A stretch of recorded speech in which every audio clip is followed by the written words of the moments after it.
Anticipation is building for tomorrow's summit between US President Donald Trump and North Korean leader Kim Jong-un in Singapore. Secretary of State Pompeo at a press briefing has said the US is willing to offer unique security assurances to the North Korean regime, but he also demanded Kim Jong-un give up nuclear weapons completely, verifiably and irreversibly. Secretary Pompeo also said the ultimate objective of a historic summit with North Korea has not changed, and the US is eager to see if Pyongyang is sincere about denuclearization. Sanctions will remain until North Korea completely and verifiably eliminates its weapons of mass destruction programs. If diplomacy does not move in the right direction, and we are hopeful that it will continue to do so, those measures will increase. President Trump recognizes Chairman Kim's desire for security and is prepared to ensure that a North Korea free of weapons of mass destruction is also a secure North Korea.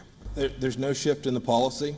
It is the case that we are prepared to make security assurances necessary for the North Koreans to engage in that denuclearization. That is, we're prepared to take actions that will provide them sufficient certainty that they can be comfortable that denuclearization isn't something that ends badly for them. Indeed, just the opposite, that it leads to a brighter, better future for the North Korean people. North Korea has previously confirmed to us its willingness to denuclearize, and we are eager to see if those words prove sincere. The fact that our two leaders are sitting down face to face is a sign of the enormous potential to accomplish something that will immensely benefit both of our peoples and the entire world. President Trump believes that Kim Jong-un has an unprecedented opportunity to change the trajectory of our relationship and bring peace and prosperity to his country. We are hopeful this summit will have set the conditions for future productive talks. In light of how many flimsy agreements the United States has made in previous years, this president will ensure that no potential agreement will fail to adequately address the North Korean threat. The ultimate objective we seek from diplomacy with North Korea has not changed. The complete, verifiable, and irreversible denuclearization of the Korea Peninsula is the only outcome that the United States will accept. President Trump has had a working lunch with his host, the Prime Minister of Singapore, and there was a surprise early celebration of his June 14th birthday with a cake as well.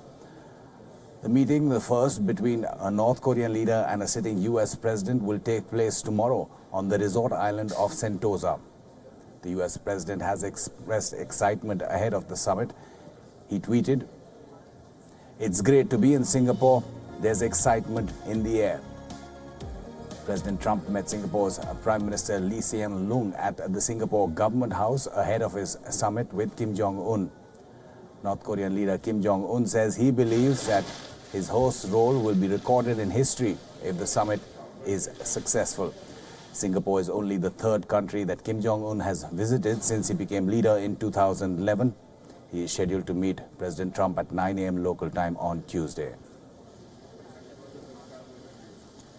Secretary of State Mike Pompeo has held a press conference in Singapore ahead of that historic summit between the US President and a North Korean Chairman Kim Jong-un, where he repeated that the US's main objective is the same: the complete, verifiable and irreversible denuclearization by North Korea. Mike Pompeo went on to add that sanctions would only be lifted if the North Korean regime not only assured the US of denuclearization, but that it was verifiable and irreversible.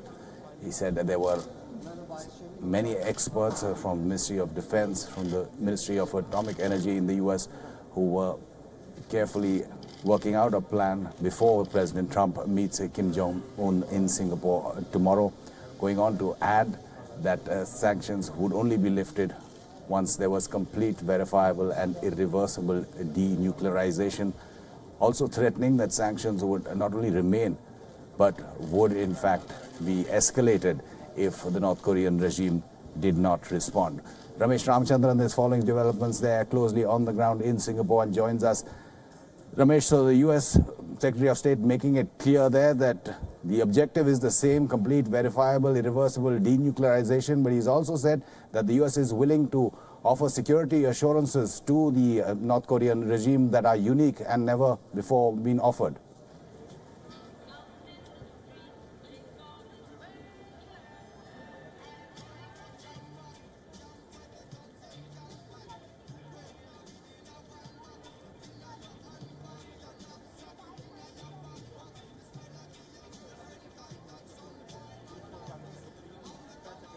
Indeed, so the talks, as we understand, Amitabh, are very delicately poised on the eve of the Trump-Kim meeting. Pompeo briefing the media there just a short while ago, saying that the U.S. will insist on complete, verifiable and irreversible denuclearization. But in return, the U.S. seems to have taken a one step forward to assure security guarantees to the Kim regime in North Korea. Now, that's something which North Korea has been wanting for some time now. But the exact wording of the statement, either joint statement or separate statement issued after the Trump-Kim meeting, would be a clearer indication of where things stand at the moment. But the fact is that the differences still persist on the way to achieving denuclearization. Should it be happen immediately or in a phased manner? All these issues will be discussed going forward. But the key issue to be watched out for tomorrow is how these two leaders can strike a working relationship so that their officials, the respective bureaucracies, can take their dialogue forward. Ramesh, you're talking about a time frame for denuclearization or a plan for that. The U.S. Secretary of State also indicating that there are hosts of experts, PhDs from the Department of Defense, the Department of Atomic Energy, and he also assured the media that President Trump had been taking in various views.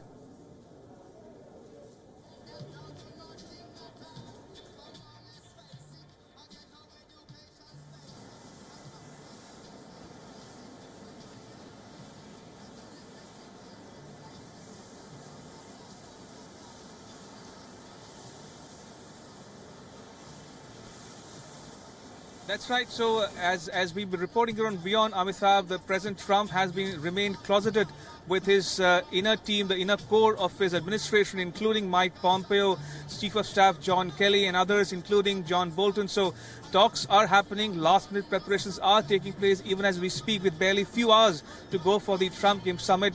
But Trump himself has said on many occasions before that this is part of a process. He has backtracked from his earlier insistence that everything should happen all in one go, in one time, in one meeting. And to that extent, he has been conciliatory in saying that this is a first step in a series of steps which both sides will take going forward. So one should wait and watch as to what the outcome of the meeting is tomorrow to make a clearer judgment or an analysis of where things are standing today and where things might be headed going forward. Ramesh Ramachandran reporting live from Singapore. We'll keep coming back to you for more on that developing story.